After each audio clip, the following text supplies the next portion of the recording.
রাঙ্গামাটির লংগদুতে দুর্বৃত্তের গুলিতে ইউপিডিএফ কর্মী সহ দুজন নিহত হয়েছে। সকালে উপজেলার কাট্টলী ধনপতি বাজারে এই হত্যাকাণ্ড হয়। নিহতরা হলেন ইউপিডিএফ কর্মী বিদ্যাধন তিলক ও স্থানীয় ধন্যমণি চাকমা।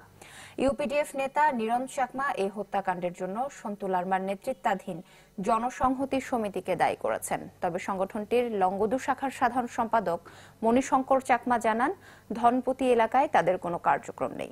এটা ইউপিডিএফ এর অভ্যন্তরীণ কোন্দল হতে পারে।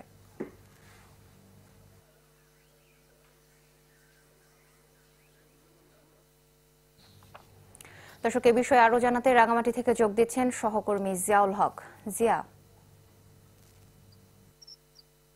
সোহেলি, সকালবেলায় রাঙ্গামাটির লংগদু উপজেলার একটি কাট্টলী ধনপতি বাজার নামক স্থানে দুর্বৃত্তর হামলায় আমরা শুনেছিলাম প্রথম থেকে দুর্বৃত্তর হামলা দুজন নিহত হয়েছে। পরবর্তী যে পুলিশের তথ্য এবং স্থানীয় তথ্য যে জানতে পেরেছি যে জেএসএস এর হামলায় ইউপিডিএফ এর এক কর্মী এবং স্থানীয় সাধারণ এক নাগরিক নিহত হয়েছে।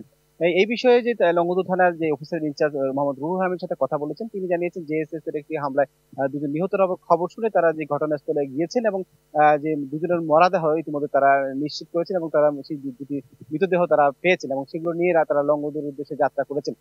এই বিষয়টি নিয়ে আমরা কথা বলার চেষ্টা করেছিলাম যে ইপিডিএফ এর যে মুখপাত্র রয়েছেন অঙ্গ মারমা, তিনি একটি প্রেস বিজ্ঞপ্তির মাধ্যমে আমাদের জানিয়েছেন যে ইপিডিএফ এর যে গত সম্প্রতি সময়ে যে 1900 ধারা রেগুলেশন পার্বত্য চট্টগ্রাম আইন, সেই আইনটি বাতিলের দাবিতে তারা বিভিন্ন সময় গণসংযোগ করছিলেন। সেই গণসংযোগ করতে গিয়ে তাদের এক কর্মী সেখানে জেএসএস এর হামলায় নিহত হয়েছে তিনি জানিয়েছেন। একই সাথে একজন সাধারণ কর্মী সেখানে নিহত হওয়ার খবর তিনি জানিয়েছেন। বলছেন যে পার্বত্য চট্টগ্রামে অশান্ত করার জন্য সন্তু লারমাকে তারা দায়ী করছে সেখানে, এবং একই সাথে এই পার্বত্য চট্টগ্রামে শান্ত বজায় রাখার জন্য বা বজায় রাখতে তারা এই হত্যাকাণ্ড বন্ধ তারা দাবি জানিয়েছে। একই সাথে জেসিসি যিনি মুখপাত্র রয়েছেন মণিশঙ্কর চাকমা, তার সাথে কথা বলার চেষ্টা করেন। তিনি জানিয়েছেন যে জেএসএস এর ওখানে কোনো অবস্থান নেই এবং তাতে এটা অন্তর্দ্বন্দ্বপূর্ণ হয়ে তাদের নিহত হওয়া হয়েছে বলে তিনি মনে করছেন।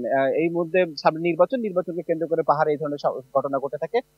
এখানে স্থানীয় মানুষ মনে করছেন যে এই দুর্বৃত্তের হামলা বন্ধ হোক, পাহাড়ের সংঘাত প্রাণহানি বন্ধ হোক, সেটি তারা প্রত্যাশা করে। সোহেলি, এই ছিল রাঙামাটি থেকে সবকিছু তথ্য আমার কাছে।